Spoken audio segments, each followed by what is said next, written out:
سنة 2025 خلاص بتنتهي، ولو قضيت السنة الجديدة بنفس العقلية ونفس العادات والحاجات اللي كنت بتعملها، ف 2026 هيبقى زيها زي 2025 والسنين اللي قبلها. ممكن تكون بتحس بسرعة الوقت وإن الحياة بعد 2019 بقيت أسرع شوية، ولكن مش دي المشكلة. المشكلة دايما بتكون في عقليتك والحاجات اللي انت بتعملها دلوقتي، واللي بناء عليه هيتحدد انت هتكون ايه في المستقبل. زي بالظبط كده الحاجات اللي انت عملتها في السنين اللي فاتت واللي بسببها انت في المستوى اللي انت عليه دلوقتي. وعلشان تكون نسخة احسن من نفسك في 2026 محتاج ان انت تغير عقليتك والعادات اللي انت اتعودت عليها، وده ان شاء الله اللي هنوضحه في فيديو النهارده. ازيكم يا جماعه؟ دايما كنت بحاول ان انا اطور واحسن من نفسي في حاجات كتير، ولكن للاسف في كل مره ما كنتش بوصل لولا حاجه. من اول اللغه اللي كنت محتاج فيها سكور معين علشان اقدر ان انا احضر الدكتوراه بتاعتي بره مصر، مرورا بحاجات كتير تانية، حاجات زي ان انا اعمل البيزنس الخاص بيا، او ان انا اشتغل في اكتر من مجال في وقت واحد، حاجات زي ان انا اشتغل فريلانسر وان انا اعمل القناه الخاصه بيا على اليوتيوب. ولكن المشكله مش في كل الحاجات دي، المشكله ان انا كنت بعمل كل الحاجات دي في وقت واحد، وفي نهايه كل سنه كنت بكتشف ان انا لسه واقف مكاني وما نجحتش في ولا حاجه. قدرت اكتسب خبره في كل مجال من المجالات اللي انا دخلت فيها، ولكن لسه واقف مكاني. وده ما يمنعش ان في فتره في حياتك بتحتاج منك ان انت تجرب حاجات كتير علشان تعرف في الاخر تحدد التراك او المجال اللي انت هتمشي فيه. ولكن انا مش قصدي كده، انا قصدي على الناس اللي مش عارفه تحدد التراك اللي هي هتمشي فيه، او الناس اللي عاوزه تمشي وتشتغل وتنجح في اكتر من تراك في وقت واحد. ولكن للاسف ده مش صح، لانك هتكون مشتت في حاجات كتير، مش هتعرف ان انت تركز في كل مره على حاجه واحده بس. يعني مثلا لو انا في السنين اللي فاتت كنت ركزت على اللغه بس بعيدا عن اليوتيوب وبعيدا عن باقي المجالات التانية، كان زمان دلوقتي ربنا وفاني وكنت جبت السكور اللي انا محتاجه في الانجليش وكنت سافرت زي ما انا عاوز. او لو كنت ركزت على اليوتيوب بس بعيدا عن باقي المجالات التانية، على الاقل خالص كان زماني دلوقتي مفعل القناه وبحقق منها ربح. صوت القطر طبعا هنعاني منه شويه علشان احنا المره دي في الشارع، ولكن يعني تغيير عن الاستوديو بتاعنا اللي بنصور فيه، على اعتبار ان الاوضه اللي انا بصور فيها دي استوديو يعني، ولكن يعني تغيير. فبالتالي انا لو كنت ركزت على الانجليش بس كان مستوايا بقى في حته تانية، او لو كنت ركزت على اليوتيوب بس كان مستوايا دلوقتي برضو بقى يعني حاجه احسن. طبعا احنا مش ضامنين ان احنا ننجح في الحاجه، ولكن احنا مع تركيزك الكامل في الحاجه اللي انت بتعملها طبعا نسبه نجاحك بتكون كبيره جدا. وهكذا في باقي المجالات التانية. يعني لو انا كنت ركزت في البيزنس بس، او لو كنت ركزت في الشركه اللي انا كنت موجود فيها وكملت فيها سنتين، اكيد برضو كان زمان دلوقتي وصلت لمستوى كويس جدا. وانت زيي وزينا كلنا، المشكله ان احنا بنحاول ان احنا او بنبقى عاوزين ان احنا ننجح في حاجات كتير في وقت واحد، ولكن للاسف ده بيتسبب في ان مجهودنا يضيع في كل الحاجات الكتير دي وما ننجحش في ولا حاجه فيهم. بعكس ان احنا لو ركزنا مجهودنا ووقتنا كله على حاجه واحده بس، كان زماننا عملنا فيها انجاز. انا مش جاي احبطك، ولكن بطمنك ان كلنا مرينا بالمرحله دي، وان السبب الاساسي في كل ده هو عدم التركيز والتشتت المستمر، خصوصا في الوقت اللي احنا فيه ده،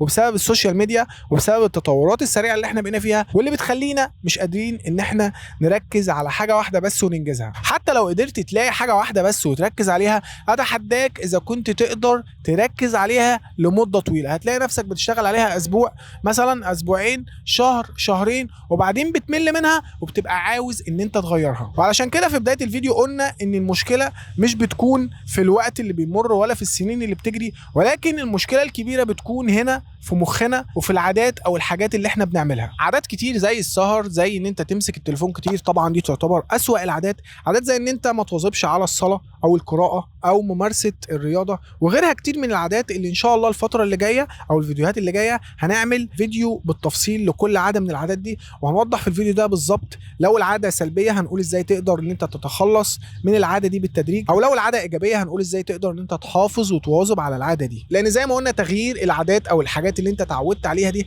هتساعد بشكل كبير في ان انت تركز وتبعد نفسك من التشتت. وعلشان تقدر تلحق اللي اتبقى من 2025 تقدر دلوقتي او بعد ما تخلص الفيديو تقوم وتجيب ورقه وقلم وتكتب في الورقه دي كل الانجازات او الاهداف اللي انت عاوز توصل لها في اخر السنه. هات ورقه وقلم وابعد تليفونك خالص وابدا فضي كل الافكار اللي في دماغك، كل الافكار وكل الاهداف وكل الانجازات اللي انت عاوز تحققها او نفسك تحققها.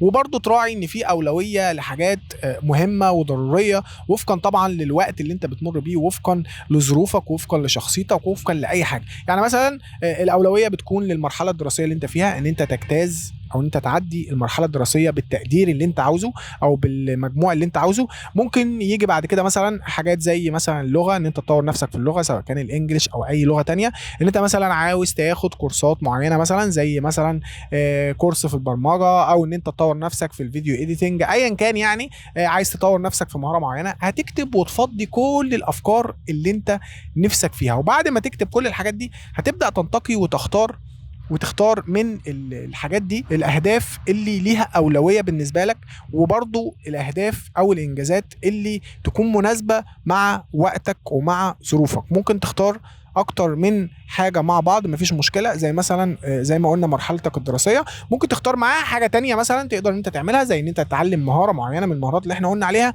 وهكذا. ولكن باقي المهارات هنحاول ان احنا نخليها على جنب دلوقتي، او نحطها مثلا في مسوده، او في نكتبها في ورق مثلا او في التليفون نحفظها، بحيث ان احنا مش هنستبعدها مش هنلغيها، ولكن هنرجع لها تاني لما نحقق انجاز معين في الحاجه اللي احنا اخترناها، علشان ما نعملش زي ما واحد كان بيعمل، ان هو كان بيحاول او زي ما كلنا كنا بنعمل، ان احنا بنحاول ان احنا نبذل مجهود في كل حاجه او في اكتر من حاجه في وقت واحد، وده زي ما قلنا بيتسبب في اني في الاخر خالص مجهودنا كله بيضيع من غير ما ننجح في ولا حاجه. ده بالنسبه للانجازات او الاهداف بتاعتك. بالنسبه بقى للجزء الثاني واللي هو كارثه طبعا، وهو العادات. تشوف العادات السيئه اللي انت محتاج ان انت تنقطع عنها، وتشوف برضو العادات الايجابيه اللي انت عاوز تعملها ولكن للاسف ما بتعملهاش. مثلا نقول مثلا بعض العادات اللي مشتركه عند كل الناس واولكم انا، يعني مثلا عاده زي السهر، عاده زي ان انت ما تصحاش بدري، عاده زي ان انت ما تمارسش الرياضه بشكل منتظم، عاده زي ان انت ما تواظبش على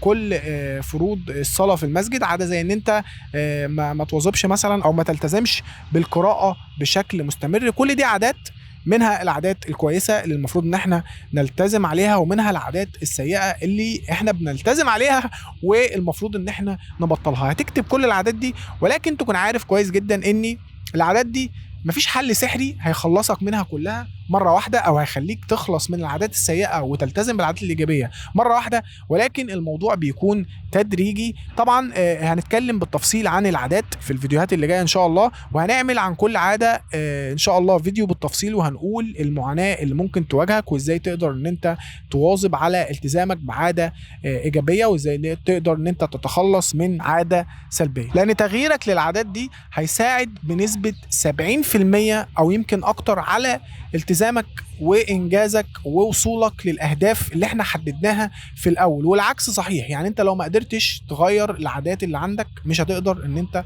او نسبة وصولك للاهداف او الانجازات اللي انت عايز توصلها هتبقى قليلة جدا، او هتضطر ان انت تاخد منك وقت كبير جدا، وبنسبة كبيرة مش هتوصل. انا جاي لك من بعدين وبقول لك خد خبرة حوالي 7 أو 8 سنين من وقت متهيألي ما خلصت جيش، وانا بحاول في اكتر من اتجاه او اكتر من مجال في وقت واحد. لسه مستوعب النقطة دي او لسه مغير من نفسي في الحتة دي من حوالي سنة فاتت.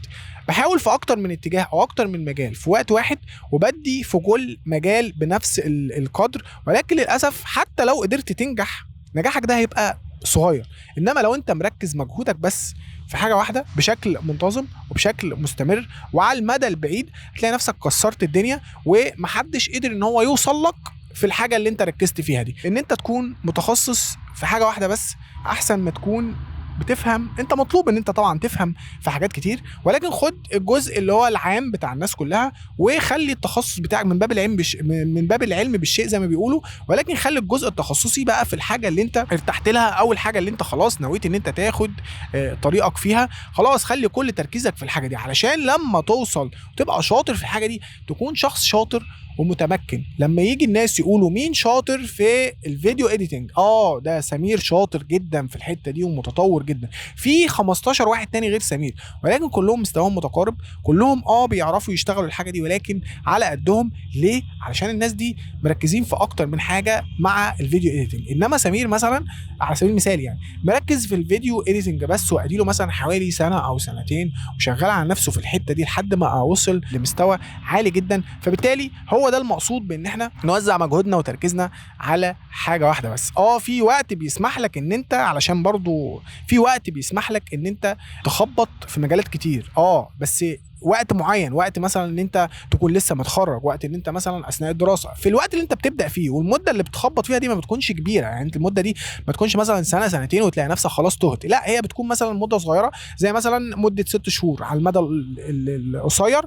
وبعد ال6 شهور دول خلاص انت بتكون قدرت ان انت تحدد المجال او التراك او الطريق اللي انت خلاص هتكون متميز فيه، وتبدا بقى تحط لنفسك خطه طويله المدى، سنه سنتين ثلاثه، خلاص الحته دي هتكون بتاعتي. مش هنطول كتير في النقطه دي، ولكن خلاص احنا قدرنا ان احنا نكتب في الورقه او في الموبايل، بس انا ما برشحش الموبايل كتير، يعني عود نفسك على الكتابه. الكتابه بتكون شيء افضل من التليفون او الابلكيشنز الموجوده في الموبايل. خلي الحاجتين دول سواء كانت انجازات او اهداف انت ناوي ان انت تحققها، طبعا زي ما قلنا حددنا حاجه او اتنين وباقي الحاجات خليناها على جنب.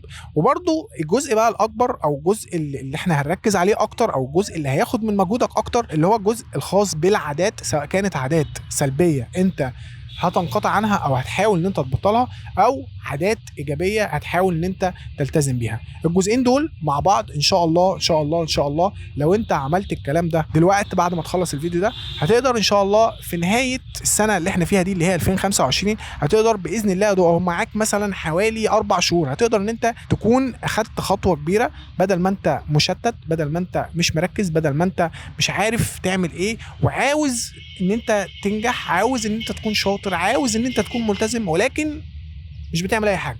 خليك عارف كويس جدا ان كل الناس عاوزه ان هي تكون شاطره، كل الناس عاوزه تكون ناجحه زيك بالظبط ويمكن اكتر منك كمان، ولكن اللي بيفرق ما بين اللي بينجح واللي ما بينجحش هو الشخص اللي بيقوم وبيشتغل على نفسه. فعلشان كده من الفيديو ده اعتبره رساله ليك، وحاول ان انت تعمل الكلام اللي احنا قلنا عليه وتقوم وتنجز في الحاجات او الاهداف اللي احنا قلنا عليها. وان شاء الله هنكمل السلسله بتاعه او هنعمل السلسله بتاعه العادات، واللي هنتكلم فيها بالتفصيل عن ازاي تقدر تتخلص من زي ما قلنا العادات السلبيه، وازاي تقدر تلتزم على العادات الايجابيه.